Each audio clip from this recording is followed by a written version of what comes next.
ఎవరే నా తోడు ఎవరే. Hi friends, welcome to UVC మస్తీ.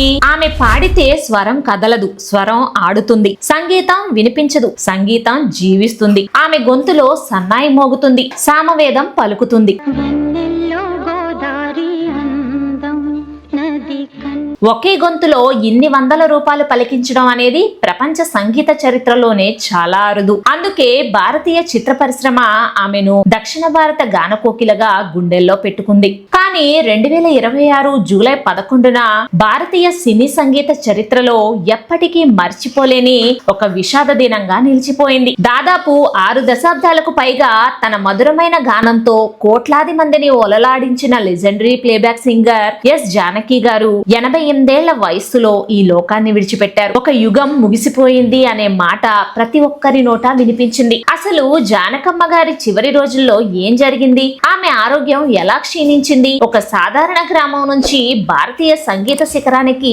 ఆమె ఎలా చేరారు? ఈ రోజు యూవీసీ మస్తీ ఛానల్లో జానకమ్మ గారి అరుదైన జీవిత ప్రయాణాన్ని పూర్తిగా తెలుసుకుందాం. సో స్కిప్ చేయకుండా వీడియో చివరి వరకు చూసేయండి ఫ్రెండ్స్. అలాగే మన ఛానల్లో చాలా మంది సినీ ప్రముఖుల గురించిన వీడియోలు వస్తూనే ఉంటాయి.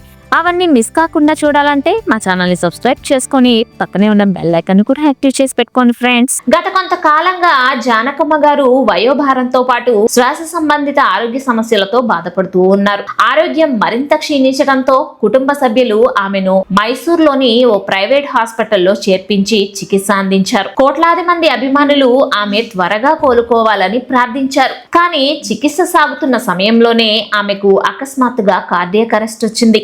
వైద్యులు ఎంత ప్రయత్నించినా ఆ అమృత స్వరాన్ని కాపాడలేకపోయారు. జూలై 11న ఆమె తుది శ్వాస విడిచారు. ఆమె భౌతికంగా మన మధ్య లేకపోయినా ఆమె స్వరం ఎప్పటికీ అమరమే. ఎందుకంటే ప్రతి తెలుగింట్లోనూ ప్రతి సంగీతాభిమాని హృదయంలోనూ జానకమ్మ పాడిన ఒక్క పాటైనా ఖచ్చితంగా ఉండి తీరుతుంది.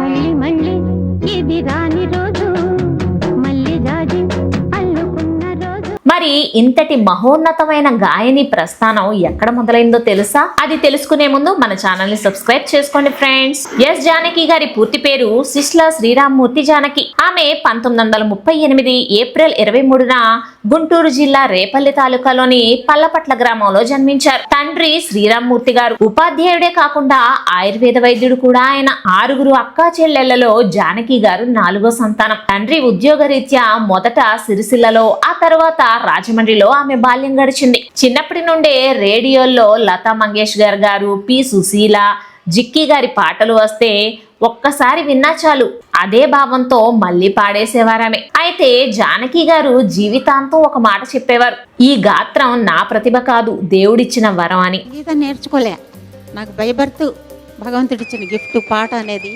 పుట్టుకతో వచ్చింది. ఆమెలోని అసాధారణ ప్రతిభను గుర్తించి నాదస్వర విద్వాంసుడైన పైడి స్వామి గారి దగ్గర సంగీత శిక్షణ ఇప్పించారు. మొదటిసారి ఆమె గొంతు విన్న గురువు సాధారణ స్వరాల నుంచి కాకుండా నేరుగా కీర్తనలతోనే శిక్షణ ప్రారంభించారంటే ఆమె ఎంతటి ఏకాసంతాగ్రహం అర్థం చేసుకోవచ్చు. రాజమండ్రిలో స్టేజ్ షోలు ఇస్తున్న సమయంలో ఫన్ డాక్టర్ చంద్రశేఖర్ గారి పరిచయం ఆమె జీవితాన్ని మలుపు తిప్పింది. ఒకరోజు ఆయన జేబులో నుండి అనుకోకుండా కింద పడిన ఫోటోను చూసి జానకి గారు ఒక తెలియని అనుబంధాన్ని ఫీల్ అయ్యారు. ఆ ఫోటోలో ఉన్నది చంద్రశేఖర్ గారి కుమారుడు వి రామ్ ప్రసాద్.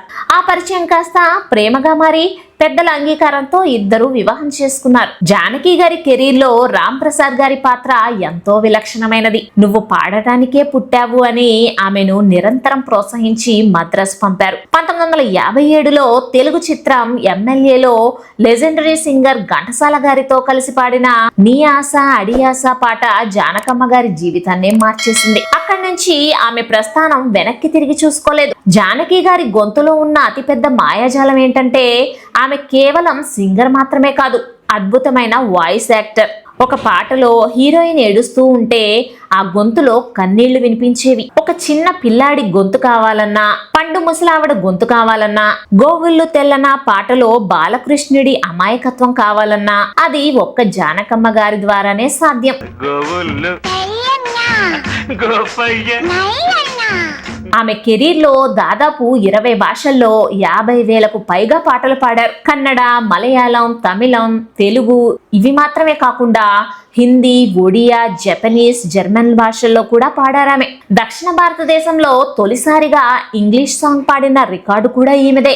మౌన పోరాటం చిత్రానికి సంగీత దర్శకత్వం వహించి మహిళా సంగీత దర్శకురాలిగాను సత్తా చాటారు. ఆమె ప్రతిభకు గుర్తింపుగా 4 జాతీయ అవార్డులు, 30కి పైగా రాష్ట్ర ప్రభుత్వ అవార్డులు వచ్చాయి. అయితే 2013లో కేంద్ర ప్రభుత్వం ప్రకటించిన పద్మభూషణ్ పురస్కారాన్ని ఆమె తిరస్కరించారు. దక్షిణ భారత కళాకారులకు తగిన గుర్తింపు ఆలస్యంగా లభిస్తోందనే తన వేదనను ఆమె గౌరవంగా వ్యక్తం చేశారు. నిజానికి అవార్డులు జానకి గారిని గొప్పవారిని చేయలేదు.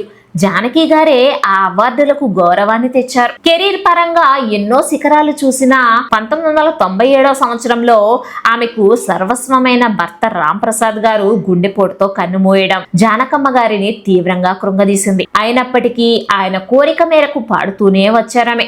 వయసు పైబడటంతో ప్రేక్షకులు నా ఉత్తమ గాత్రాన్నే గుర్తించుకోవాలి అనే నిజాయితీతో పాటలు పాడటం మాపేశారు. చివరి రోజుల్లో మైసూర్లో ప్రశాంతంగా గడుపుతూ 2026 జూలై 11న ఆ దేవుడి పాదాల చెంతకు చేరిపోయారు. మన చిన్నప్పుడు అమ్మ పాడిన జోల పాటల్లో ఆమె ఉంది. మన ప్రేమలో ఆమె ఉంది. గుడిలో వినే భక్తి పాటల్లో ఆమె ఉంది.